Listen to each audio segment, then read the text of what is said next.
今天我们来好好聊聊儒家的发展，还有那些在儒家历史上特别重要的人物。儒家思想在中国传统文化里占据着极其重要的地位，从古至今一直影响着我们的思想和行为。它的起源、发展以及传承，可以说是一部波澜壮阔的历史。儒家的起源离不开一个人，那就是孔子。孔子生活在春秋时期，那是一个社会动荡、礼崩乐坏的时代。诸侯争霸，战争频繁，百姓生活困苦。孔子看到这样的局面，非常痛心。他希望能够找到一种方法来恢复社会的秩序，让百姓过上安定的生活。孔子的思想核心是仁和礼。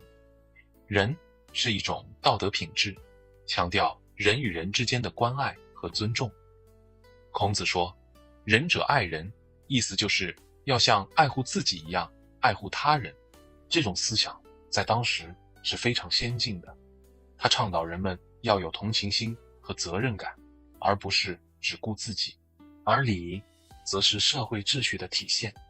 孔子希望通过恢复周礼，让人们的行为有规范，社会有秩序。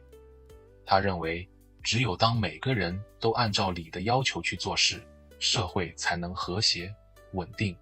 孔子不仅提出了这些思想，还通过教育来传播他们。他创办了私学，招收了许多弟子，像颜回、曾参、子路、子贡等，都是他的得意门生。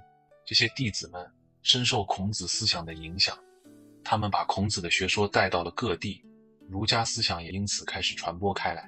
孔子之后，儒家思想的接力棒传到了孟子手中。孟子生活在战国时期，那是一个比春秋时期更加混乱的时代，各国之间战争不断，百姓生活在水深火热之中。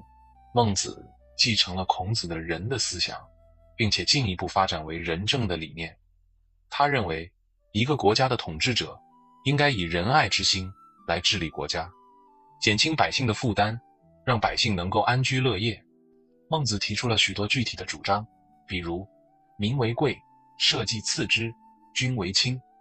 这句话的意思是，百姓是最重要的，国家其次，君主的地位是最轻的。